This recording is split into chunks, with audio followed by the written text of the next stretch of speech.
So in the masculine energy, we have something coming to an end, like a literal breakup.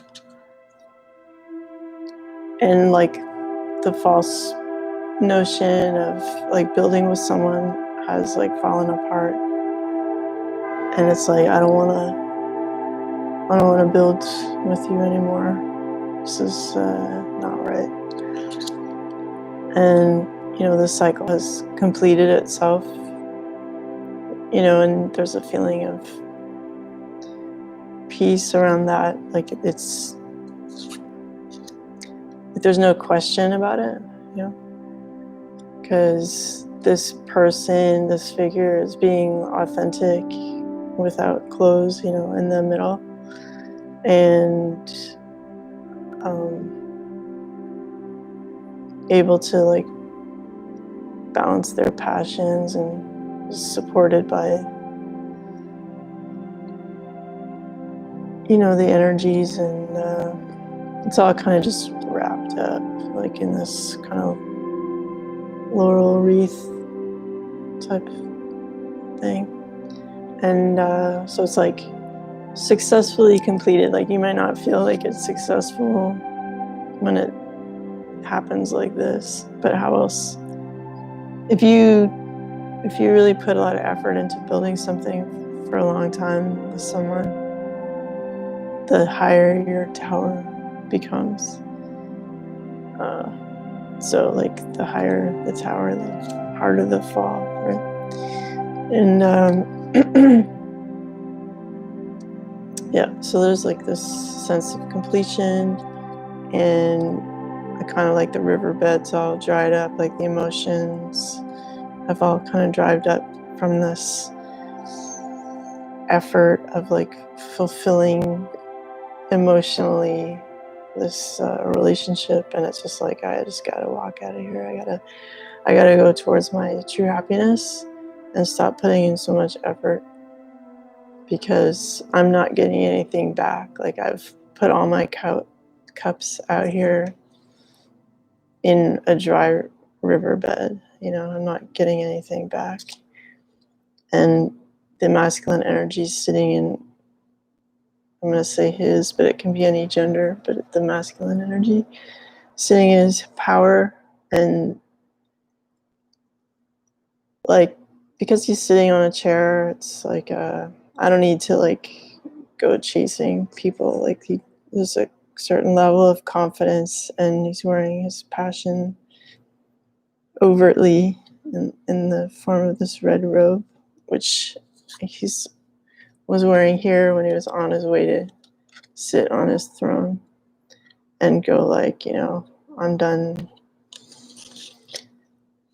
working too hard at something that's like,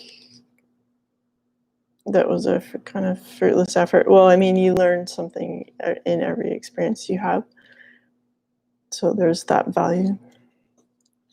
But that this cycle, this particular relationship cycle for the masculine energies come to an end, and it's become wiser, stronger.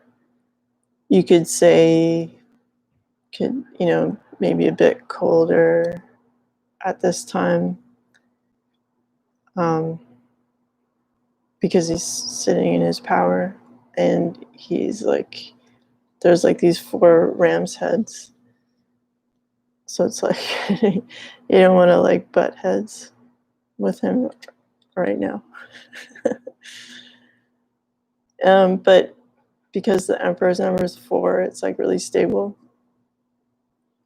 And that's really nice. It's a nice place to be. It's like, there is, even though the times were hard and he had to walk away,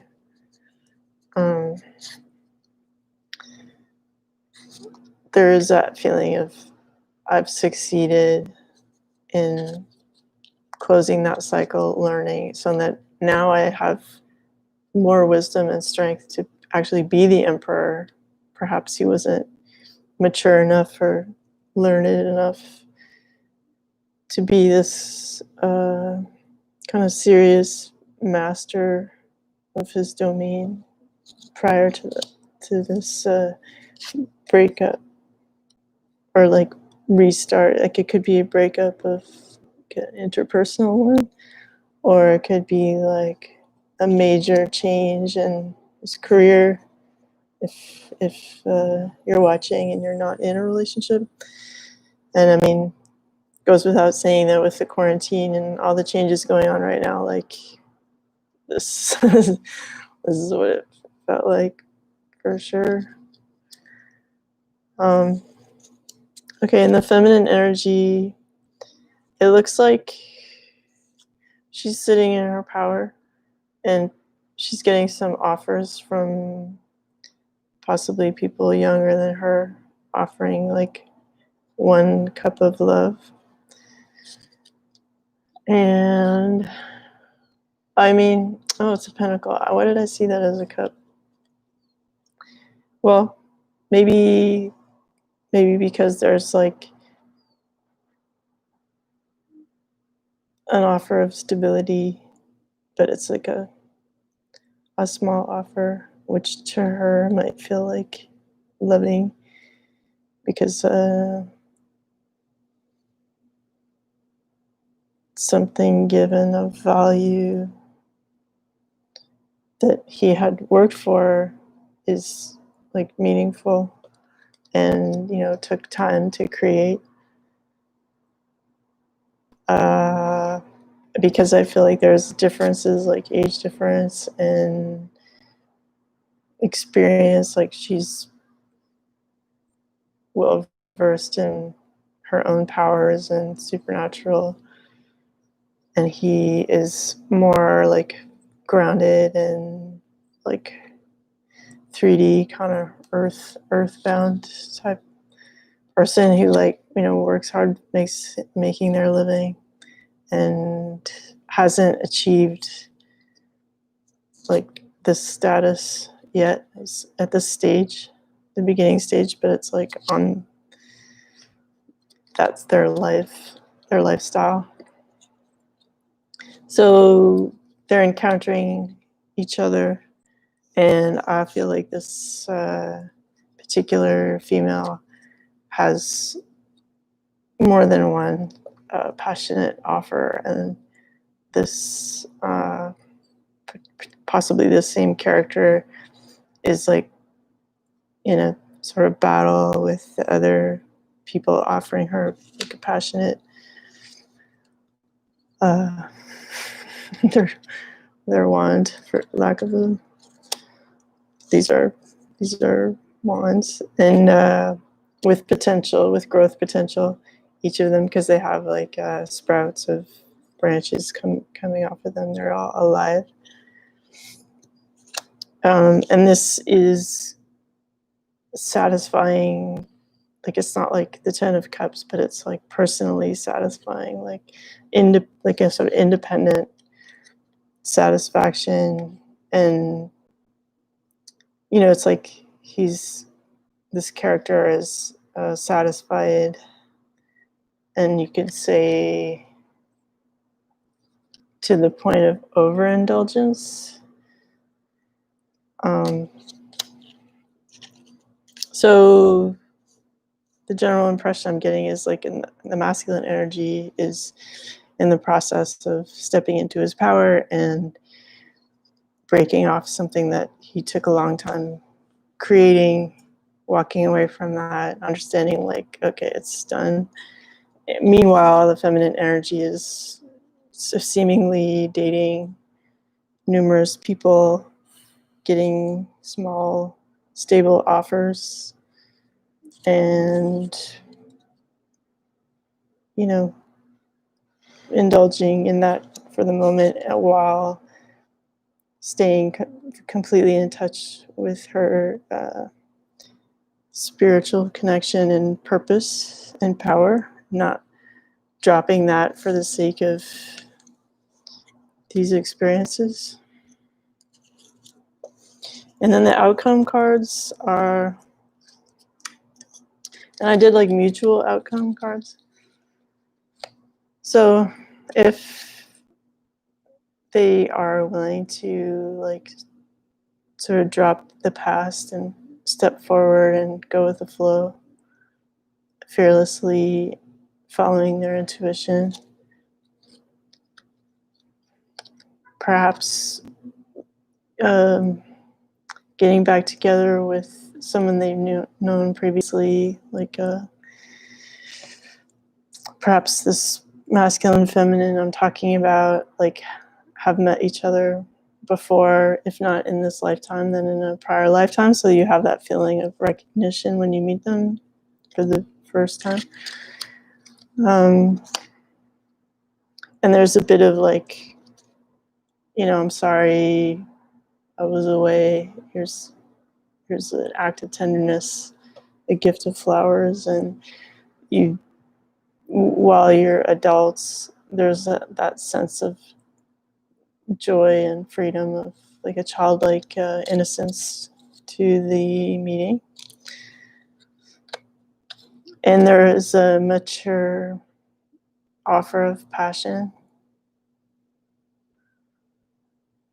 It's like a stable, passionate offer to have. The Ten of Cups, like total wish fulfillment, emotionally completely fulfilled, each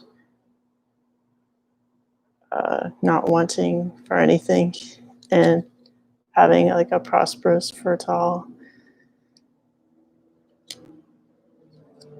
experience together.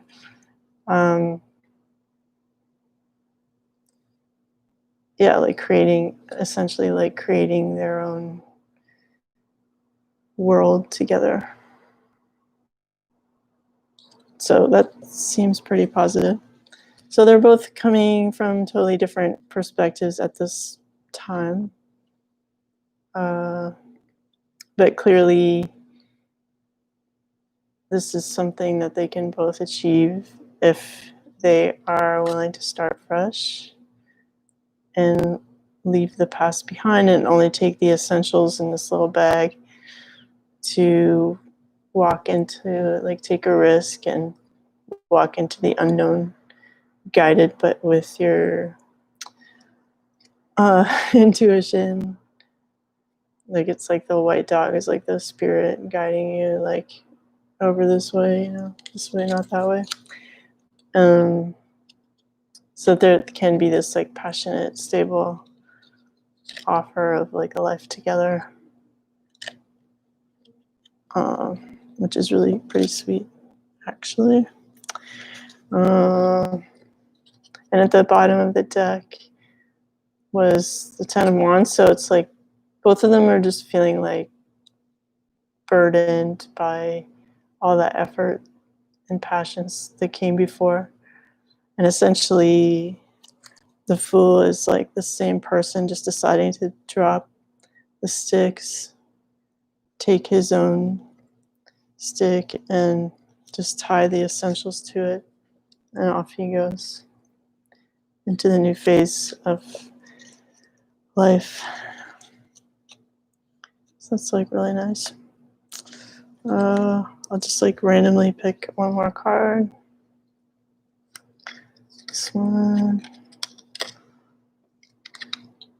Yeah, so there's a choice that needs to be made right now about this, moving forward, past the breakup, past this sort of bachelorette lifestyle. And the only way to make this decision is blindfolded, listening to your intuition, listening to your emotions, which is represented by the water here, and hearing the secrets, hearing the subtle messages. So there's a certain amount of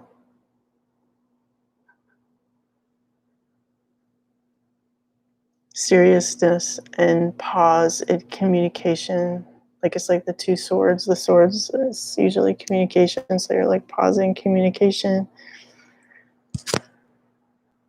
before you speak, making your choice. And it's not done, it's just not a choice made from a rational, scientific place. It's by listening to your inner voices or many tools you could use, like say they were holding the swords and they wanted to make a choice, you could assign each sword the personality of each decision, and then deciding like which one feels better in the hand, or like there's all different ways to engage your intuition if you don't get like obvious messages already. And in general, just follow your joy. It's like there's no point in working super hard at something that's not working, only to abandon it at the almost final stage. Like he's like walking away right before engagement or marriage, or maybe there's even been an engagement or marriage, and it's just like, oh, I put in all this work, I built all this up, and it just like blows up in your face. So it's important at every stage to follow your joy, follow your bliss, so that whatever you do create is creating more joy, like stability for your joy. I hope you have a really good day. Thanks for tuning in, and we'll see you later.